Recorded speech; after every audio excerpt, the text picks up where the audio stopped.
Welcome to The Explainer. Today, we are jumping right into a huge legal battle unfolding in Japan.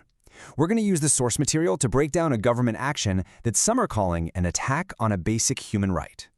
So let's just get right to it. Can a government actually extinguish a faith?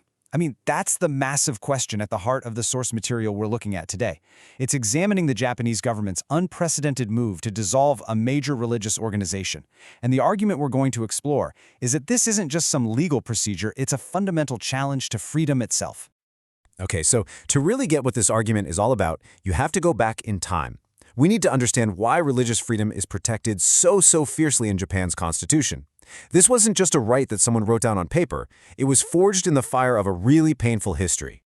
And the source really hammers this point home. The post-war Constitution, it wasn't just some minor revision. No, it was a profound, gut-level reaction to the trauma of pre-war state control, a time when the state had immense power, and religious groups, particularly minorities, faced terrible oppression.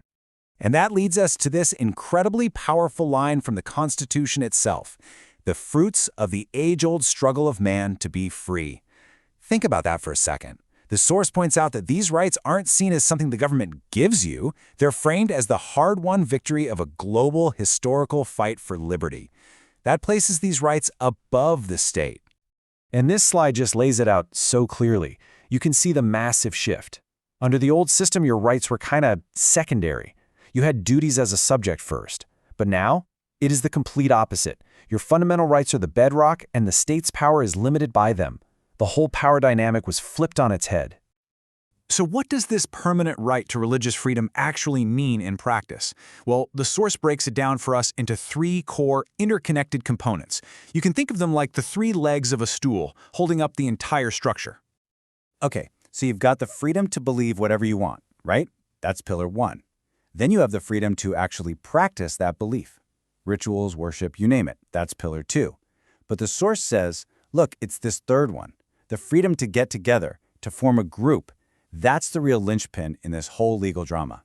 Because without an organization, the first two rights are a lot harder to exercise as a community. And that's where this legal term, the religious corporation, comes in. Now, the source is really clear on this point. This isn't just about taxes or some boring legal paperwork. This is the actual legal vessel, the body that allows a religious community to own property, to make contracts, to function in the real world as an independent group. And here's a really fascinating legal detail the source points out. This right has like a constitutional double lock on it. It's protected not just under freedom of religion, but also under the general freedom of assembly and association. The thinking here is that this was done on purpose, to make it super hard for the state to interfere with it.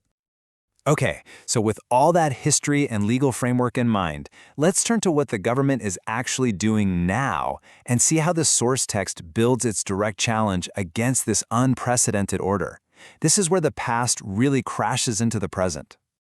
And the source draws a massive, bright red line right here. The only other time this kind of dissolution order was used against a religious group was for Shinrikyo, the terrorist cult that released sarin gas in the Tokyo subway. The argument in the text is, how can you possibly use the same legal hammer for a group involved in civil financial disputes that you used for one that committed mass murder? It's comparing apples to, well, to poison gas.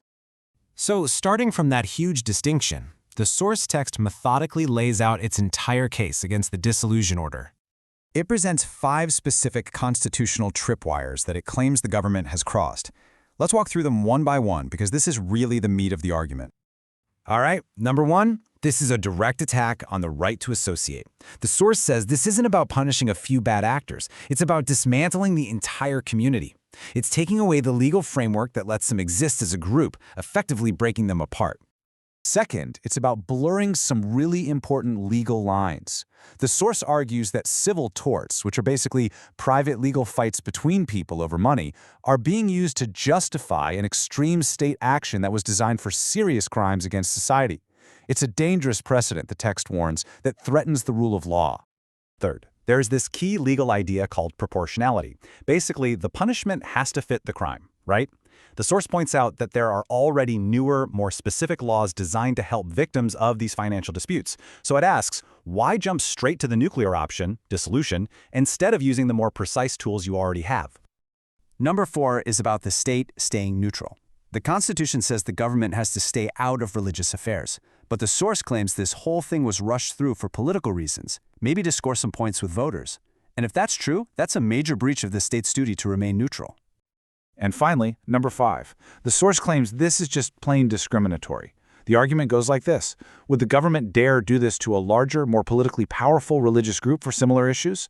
The text suggests the answer is probably no, and that this is a case of the state picking on a religious minority, which violates the promise of equality for all.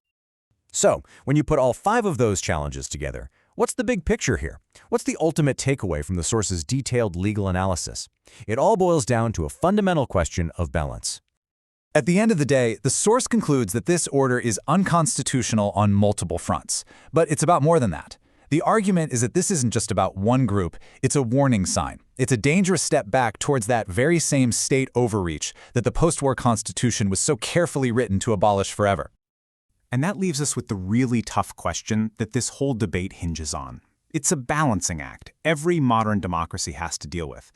Where do you draw the line between protecting citizens from harm and protecting the fundamental rights that are supposed to be untouchable?